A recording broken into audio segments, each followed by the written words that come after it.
Ia e toe whaafelo i atu I le mai mo mai al tātou atunu u le nei fo I tū lao le tai au o lea ua le o toe mamau se taimi I o na tā fo I lea o le sifulma le lua tātou tū lata seu I le vai luanga fo I o le nei aso whareile ia alo fo I le atunu u I malo longa ma tau maftanga ia a o lo whanga solo pea le tātou whainga filifilinga o le wha moe moe o le tū malo vai maunga numero tolu mai a atu le tātou li poti mai o I malolo le lei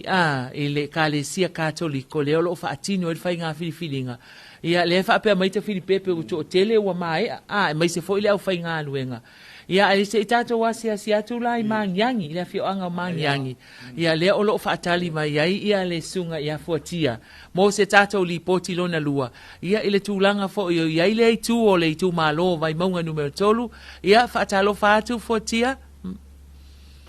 Ia, watalo watu I lau fitalenga, mau sisi, ia mese fo I lau tau whasio montafa, malo ngā lue, malo fo I tau longolongo le tātu mutunu. Au stato li poti nei mai I le whalepalota le nei ale kalesia sofitu I nei maangiangi. Sa asia le tātu li poti nei tai au I le tasio whalepalota wai lua whalepalota I le fioanga le nei po le nuu le nei o maangiangi. Whalepalota mua le mato wa asia, o whalepalota na I le kalesia whaapatono kewisiano sa mo le mauta le ngāruenga. Ia po le mauta le kalesia. O lea la ua tuatu iai tatu ina atu tatu li poti nei. Ia mai le tatu whalepalota le nei le kalesia tofitu. I nei maangiangi e lua ai ia whalepalota ia mo le I tu malone vai maunga numero tolu I le afio anga maangiangi. Ia sila mai le tatu tunu taunu mai le tatu li poti. Ia o le lava ngā solo mai le tatu I tu malo ele I longa lava ona tumu I tatu whalepalota nei lua pe ona ile whakasama I le tatu kalesia nei asofitu. Ia o le lava ngā solo mai I nisi o le au palota le tu malo ia na talano atu inisi o tatu le fioanga ia o le fa pe mai ia nisi o la to sanga mai le taimin talai ia fa te al palota ona nga ile ai ia inai fufuanga fo yo le aso ia mase fo yo nga luenga ia ile tu malo le nei mo le silfia fa fitu se lau valulima ia le tatou lola le na fou le ua iai nei manitua le nto tala le lola palota le tu malo nei ina ua whapena ona fuafua le na whainga palota le titi ia ona e pila fo ona whai loa le telo teimi ia mafuanga mafuai ona to tala le ila fo lola palota le tu malo nei ona ele I to whainga palota le tu malo nei ona oni so nga tu la fono ho ia pe masini ai whainga palota ana mafuon to whainga palota ina ua filifili ia le suisa manu malo mai whainga palota ia kuso tau sangan tenei e sui le vainga whaapu whaianga iai le alan mafuon to tala ma ua mawaila le whaile na e wha fitu se lau walu sifuru lima ia le wha i tātou lola palota ia to tele ia le afioanga le nei o maangiangi ia pe a fua ia tātou wha maumonga fo i leo o tātou numero wha mawina ia mai so tātou fiso palota I lana lola palota ia whaisinto o tele o tangata o le afioanga le nei ia po le mamalu fo I o le afioanga le nei ia o le tūlanga la le ui ai ia I le hagai mai le tai au ia le lava anga mai le tātou tunu ia mai so le tātou I tu malo ia wal whaatanu ina lātou whainga filifilinga mantua tau whāsui tau wā ia o lo whapena ona tau wā le whainga palota le titi le tu malo o vai maunga numero tolu ia ai o sato le poti le tamaina mai le whale palota e whakasa ma le e kalesia sofitu mai le nuu po le afioanga o maangiangi ina nei taimo le tai au mauima Simon Tafa. Ia, malo whaaftai fuatia, whaaftai tele mo le tātou li poti māta ngofie e le nei vaenga o le tai au, le ua tūlata le tāus fululua. Le vava i atu Simon Tafa, I le tūlanga fo I le peon tā ue fuatia. To tele le au palo, ta ma ole a fio anga pito i tō tele fo i leo le tu malo a. Sa o le leila wale le saunoanga. O le afio anga o mangiangi. O le tasira o le afio anga le e te leila wale fita o le lola. O le lua na fale palota a. Lua fale palota o lo o whapeona whaatino ina. Ia ma le tūlanga la le sa ta wawai atu whafoga me fwele atu no i le reporti sa mai malolo le le fwele awa umatu le reporti le mai maangiangi o le wingo whamatalanga o le tali atu o le tumalo le te vai atu le ngā solo atu le ngā solo le peilau ne i maangiangi le na maua mai le atai o wao le e whakasa maangiangi le sifat palota ia ma i lai le ka le si asu fitu le na whai mai nei le reporti a fuatia lo ringo foi le o lai fa le peon ka le ava noa nga le ava noa le taimi le ngata la o le nga solo ne fo yo malo lo le lei a fio malu tia pata na le talata ina ile fa le palo tela ita a le futa mo ni mawina i mangiang ya le fo fa pe na fo ile tadia to le tu malo ya po mangiangi mana inisi lava nu tau la lata ati mangiangi le oifo ia i le lata ia po o maangau ia o na le lata i le o le no fuanga e lata iai ia nai wanga i pe ona mai moa mai iai o le sia tatu fa palota i lava i le vala le pe ona iai le o le no fuanga le tatu fa palota o le hold fo ile le fakasa mangiangi ia o le sia tatu fa palota le na ia ne ia mangiangi e o mangiangi uta ba ile fa ngofu il matu e mangiangi uta fu le lata la mo fa lo fe nga i mai lai i ta ora tala mo to ia ila tu la valeta i ba nga le ile ka le sia sufitu ia na ia fu ta tu fa palota le na le si fa palota le i le metutisia fa to ia ile ka le sia me pe e so mai te isi tai mai o mangiang ia o le no fuanga le na pe ona ia ili se tatu fare palota ia o le vai o le nufuanga la vale na le ile e kale sia metisi le fato ia e tele foi le ta o le vai a aile na o le farfitu te o va pe o fe la o il farfiku o foi ngai fa ko ia o foi ngai ile tatu fare palota le na ile metisi foi le nai fato ia o ina yo ia nei farfitu wa pe ta o le vai a aile na ina o farfitu le mal fale a onga foi le a onga langa lua male a onga kodis ia ngai mai la ina na ila tala tu de fare palota le na ni te ovesidi o feo i farfiku o feo ia va ko ia farfiku fa ko ia o uma i fato ia pe ona ia tatu fare palota le na ia pe ona i va enga na le uta va ai to fo ia ile reporti wa tu ina mai fa fteino fo isui o le fa sala law officer nei ia wa fa fonga mai mo mai ia le fo mai mo mai ia le tu malo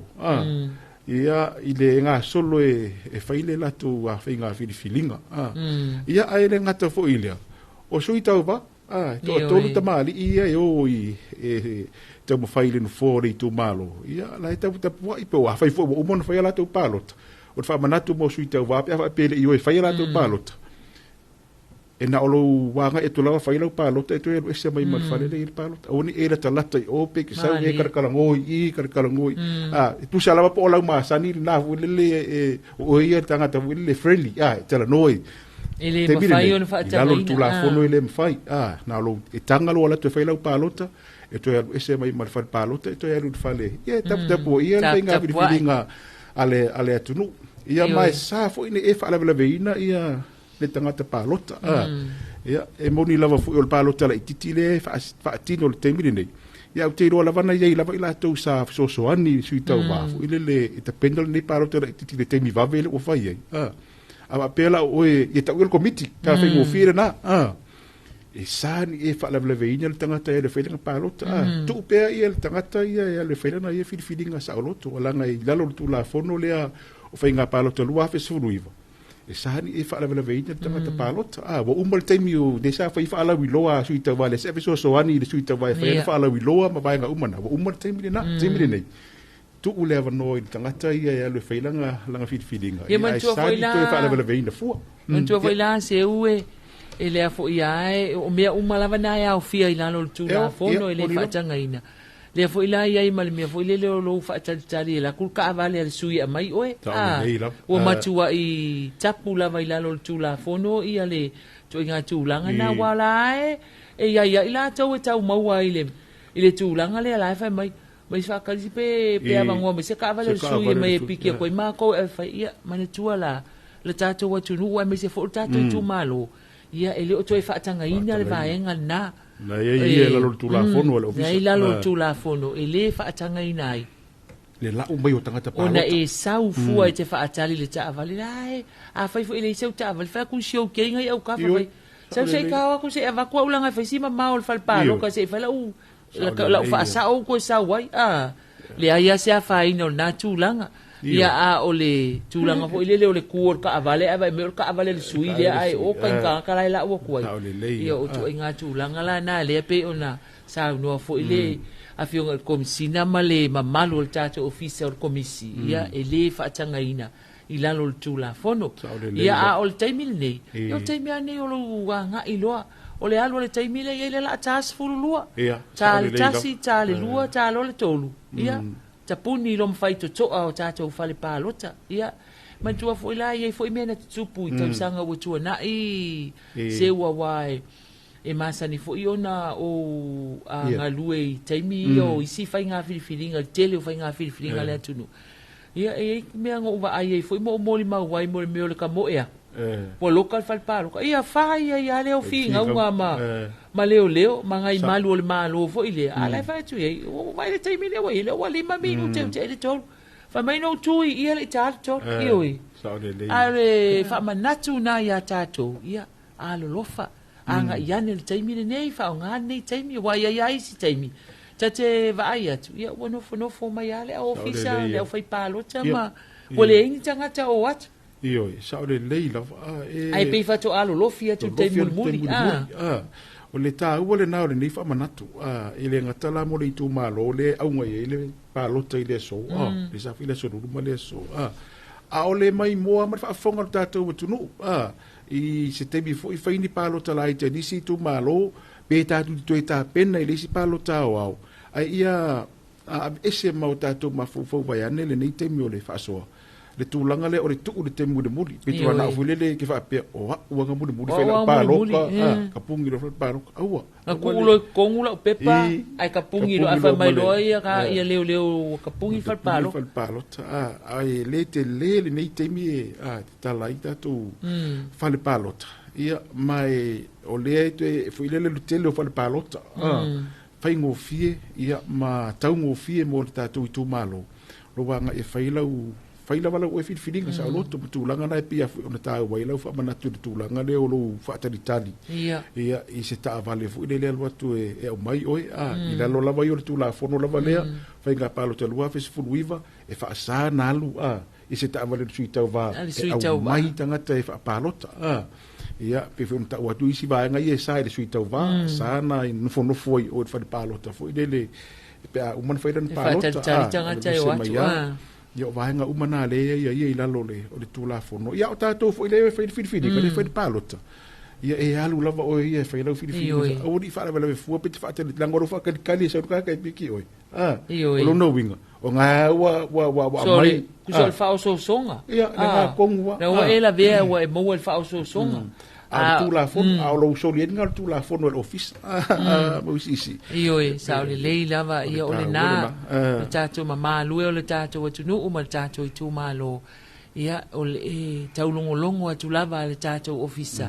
a wai e sili lava le puipuia i lo le tautonga fitia e le leia on tato usta ia pea le tula fono o le faatino ina o tato fainga filifilinga ia fa pe na ona saunga le mu ma sau mauli le fa mo ne ia so fa talo fa tu foi ile mamalu le tu malo o vai maunga no me tolu o lo ai tau malele ia tu nu o mama o lo ma futa mai lunga o tato upenga of so ta inga ia tato fa salanga tu sa nei i lunga o le tu ap Facebook page lo male YouTube channel o lo o fa pe ona a mai moa ma fa fonga mai ai ia o le tau mawhai lava e tau longo atu ina ia whaapea o na manatua wa iai lava le taimi e ele ngalo ia o na avea lea ma lape o le tau longo al tātou ofisa ma le sui o le komisi o whai ngā pālota e whaamanatu atu pea ia te oe manu o lea te le taimi ia tūlanga ia i lalo le tūla fono ina ia whaapea o na pui mai ai tātou manatua o le pepa le te alo e whaatino ai lau palota. Ia le peon sau noa ia se montafa.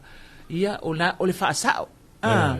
Va i lau whaasao i va ai le sila totoa e whaasu i tau va. Ia va ai po olo na fia lare numero rau sui na e te alo e whai ai lau filifilinga. Ia paua na o le tama i pusa na ia i whai lau tongi po o lau whaasao.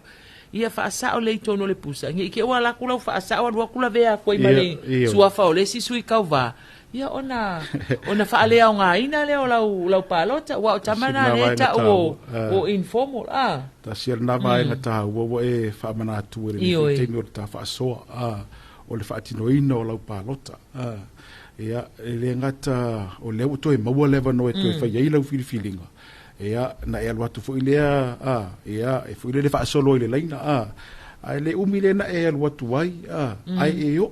whailau filifilinga ai tupu se tūlanga fo ile le mafuai ona a vea lau palota ma palota le whaonga ina mai maku pe on tatero no fo le lopo le palota le nai malo ile isi sui tau a le la mai mau e te ono lo whaatamala isi e teimi o le whaatinonga o le palota o le si vaenga lava maui whaamole pe on tatero no fo ile ila solulu le tulanga le o tangata fo ile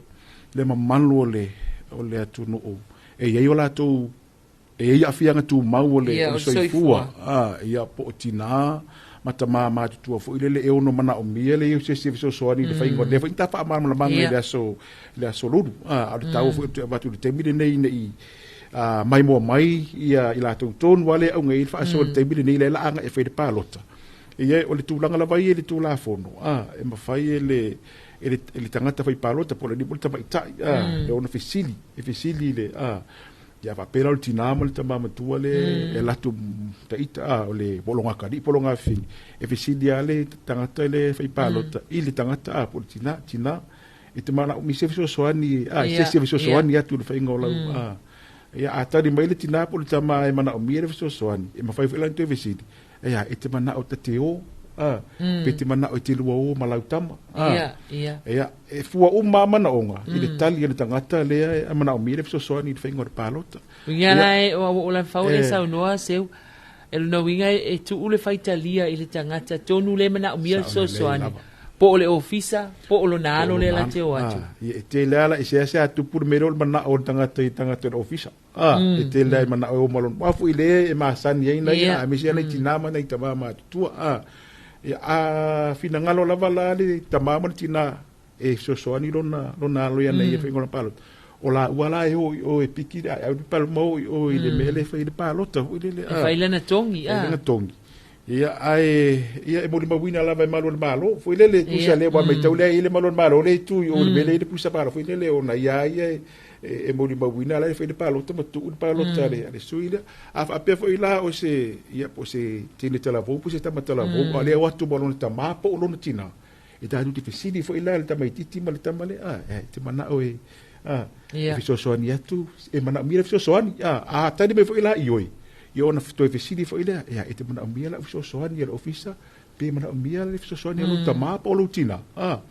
tani mai mana mia so pe ona i vala na le uto fa mana tu te mire ni fa pe o le saudi la o fa de palota a ila to tonu ia va nga ia wa tu fa so ia o le tu langa le na ia fa ti no ngar palota ai o le nganga ia fai per palota tangata le pe ia ona pe ia afenga tu mo le soifua ia por tamama le tinau fa ngatanu si tu si ma tu longa fa pena a le ia le vala le na ma fai e fesili to te le fosi le fa il palota e ta tu te fesili ia fai mea uma i le mana ongo le tangata le tātou te fisiringia mana o mire fisosoani e pe ona i vala na maui wa whaamanatu atu le temire nei o le si vaenga tāu whaaftai fu i le ua ma whai ona whaamanatu mai ma whai roa mai ele komisina tūlanga lea o tātou pālo te lai tire tau ngofi o le wai lau whamarino o le pāketi le na pāsia le kapeneta le whai e le pālo te lai titi le a vai maunga tōru se lau ma le i vafe fa se lau toru lima se kupela i kiringa ai o le tāua fu i lau le vaenga lea o le te talo la vai ale ofisa a fai fu i se sui o ma fu e kolosi alo fa mai fa sa tu pe i al tatu no e uto fa e kasi ari ku malo le fai le fai ngapia le whainga palo kala iki. Ia ai o ka ngei kupe alua. Ia le o le tua lalo ia le ofisa eva tua i leanga o tupe tātou. Tupe tātou whainga. O tupe tātou le tātou te le whasoa tātou malo. E whaasao tupe ia mai e whai e inisi a tina ele le ia tātou malo. Ai ngai se foi o ngā luenga ale ofisa na muir komisi o whainga palo.